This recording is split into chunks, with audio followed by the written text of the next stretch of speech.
The thing about fear is that everyone's afraid of something. You aren't alone. From a purely survival instinct point of view, we are genetically hardwired to pay more attention to risk and threat than we are to happiness. After all, for much of human history, we have been less likely to die of happiness and more likely to be attacked by a saber-toothed tiger. We had and we have to pay attention to threat. Or is the threat even real? Or does the fear of something wrong happening completely warp reality? There is a risk that all life on Earth will be obliterated by a giant asteroid or a massive solar storm. But is that actually a reflection of reality? Hardly. That's the thing about fear. It isn't real. It isn't tangible. It's mostly self-induced. Yet the impact of fear has on our perception means that it can quite often overshadow common sense, as the fear of threat is elevated way beyond what is actually real. This is so to such an extent that, at times, all that some people can feel is fear. All else has been swamped by this intangible, unreal, unreasonable warped version of reality. Fear is an unrealistic representation of reality, effectively destroying reality. When people experience change in their lives, when they have to make life-changing decisions, when they have to face confrontation, or any of a number of different situations, quite often the extent of unreasonable fear is such that people will avoid the threat. They will avoid the threat and content themselves with a more restricted life, for if there's one thing fear is successful at doing, it is restricting life, including life choices. And quite often, when restricted by the straitjacket of unrealistic fear, people will perceive the fear itself as if some form of monster, a dragon roaring at them, sounding very much like, "I'm going to eat you and spit you out as a cinder," even though none of us understand dragon language.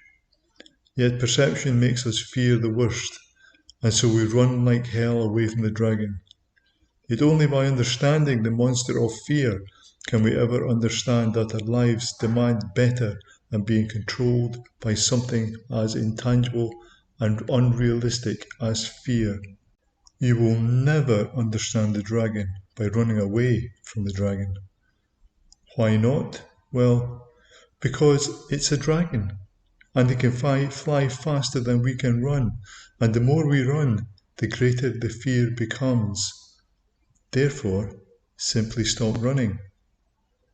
Haven't you noticed? If the dragon had wanted to catch you, it could easily have done so, but didn't. It was only your irrational fear that made you run. And think about it. In the mythology of every culture, of every land, of every age of mankind, dragons hoarded gold. That dragon you thought was chasing you to eat you was in fact chasing you to give you something shimmering and golden and precious. That dragon was trying to show you there was in fact no reason to be afraid, trying to give you the treasure of courage to embolden your life, in the sure knowledge that the fear was unfounded and had stunted your life. And now you have the gold, so now you are a dragon. How can you speak dragon? Well, that's another session altogether. In the meantime, spread your wings and let the world understand that dragons are not confined to mythology. If you're going to believe in unreal things, why not believe in dragons?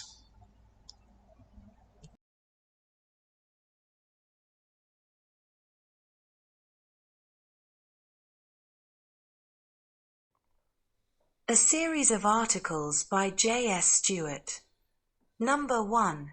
The 3,000-Year-Old War. Number 2. The Aging Process. Number 3. AI, the first level of control. Number 4. AI informatics. Number 5. The continuing AI revolution. Number 6. China. Number 7. Data. Do we understand what's about to happen? Number 8. Disability. Do we pretend to care? Number 9. Fear. Number 10. Hypnosis, eroticism for women. Number 11. Hypnosis, managing stress. Number 12. Inspiration in the age of AI. Number 13. Islamic Republic of Iran, the enemy of civilization, written before the latest war. Number 14. Why do women often prefer more mature men? Number 15. Program Rescue. Number 16. Rewriting history. Number 17. Tao. Number 18. The art of seduction. Number 19. The audacity of hope. Number 20. The essence of negotiation. Number 21. The future of warfare.